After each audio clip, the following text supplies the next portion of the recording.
à 8h15 tout à l'heure que l'eau augmente dans de très nombreuses communes. Comment garder le moral quand le printemps ressemble à l'automne ?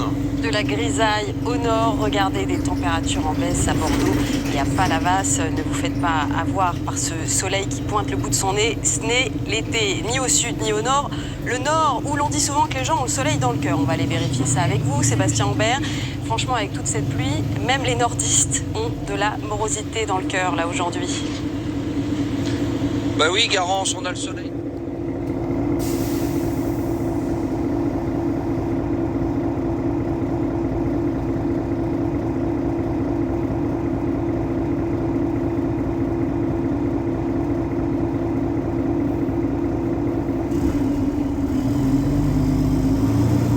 Je vous connais depuis longtemps, vous avez toujours le moral, mais là, vous commencez un peu à désespérer. Hein. Oui, j'ai même l'impression que je vais perdre le reste de mes cheveux.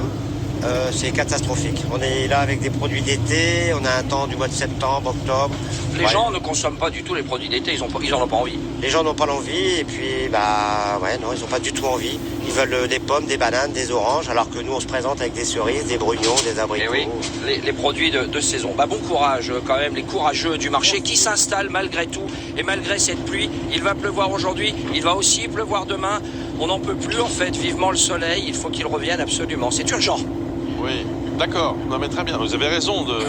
Non mais il faut le dire avec fermeté. Il n'y a plus que ça à faire de toute façon. Convictions.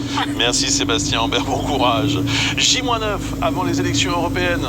Vous allez devoir choisir parmi 38 listes. Il n'y en a jamais eu autant pour ce scrutin. Pierre Laroutureau est tête de liste Nouvelle Donne. Je vous propose de l'écouter. Puis j'ai fait une grève de la faim pendant 18 jours. Il n'y a pas beaucoup de députés, même rapporteurs du budget, qui font une grève de la faim pendant 18 jours pour dire on veut plus d'argent pour les hôpitaux, pour la santé, pour le climat, pour l'emploi. Donc les gens se disent peut-être qu'en voilà un qui ne ment pas. Voilà. En politique, il y a beaucoup de blabla. Il y en a qui se découvrent très à gauche 3 mois avant l'élection. Mais quelqu'un qui est député, qui est rapporteur du budget et qui fait grève de la faim pendant 18 jours, les gens se disent peut-être que ce gars-là ne ment pas. Une innovation à présent, un scanner hautement perfectionné pour mieux détecter les cancers. Une technologie qui soulève d'énormes espoirs pour les malades, car plus une tumeur est identifiée tôt, plus les chances de survie sont élevées. Thomas Herman et Lorenzo Vergari. Ce patient va entrer dans ce scanner nouvelle génération. Il permet de localiser les tumeurs plus précisément. La technologie est basée sur la présence de plusieurs détecteurs qui s'approchent tous autour du patient et donc on peut obtenir d'emblée des images 3D. Son détecteur à 12 bras se déplace automatiquement près du corps. Le diagnostic est plus confortable pour le patient. Là, oui, voilà, c'est pas un long tuyau déjà, donc on n'a pas l'impression d'être trop enfermé. En tant que patient, j'ai rien trouvé de désagréable dans cette expérience. Une fois l'examen réalisé en quelques minutes, le corps entier du patient est modélisé en 3D. Par rapport à l'ancienne technologie, ça permet d'obtenir des images beaucoup plus rapidement. Donc, en termes de confort du patient, ce type de machine permet de faire un examen plus rapide. Ce scanner est déployé depuis 4 mois dans ce service de médecine nucléaire en région parisienne. Premier centre de lutte contre le cancer en Europe. Et pour financer ces traitements de pointe, vous pouvez faire un don par SMS ou sur le site mobilisationcancer.org. Tout ça s'affiche en bas de votre écran. Le réveil sportif à présent avec Jean-Marie Bagayoko. Il y a une polémique qui prend de l'ampleur du côté de Roland-Garros. Le public parisien est accusé d'être irrespectueux. Hier, Amélie Mauresmo, qui est la directrice du tournoi, a déclaré qu'il y aurait désormais des sanctions en cas de nouveau débordement. Alors que se passe-t-il vraiment dans les tribunes du côté de la Porte d'Auteuil ?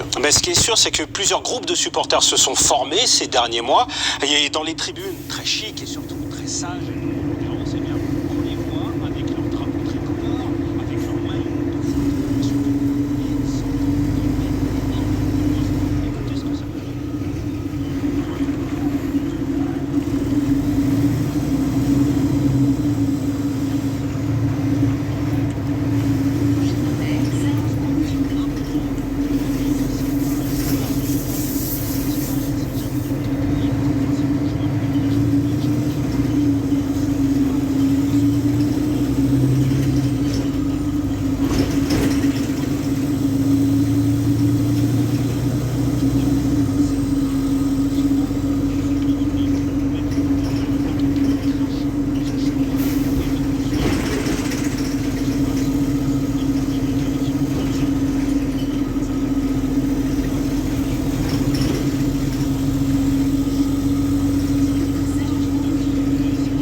Français continuent leur course. Il y en a plusieurs qui se sont qualifiés hier, notamment un certain Corentin Moutet qui commence à faire parler de lui. La hype du moment.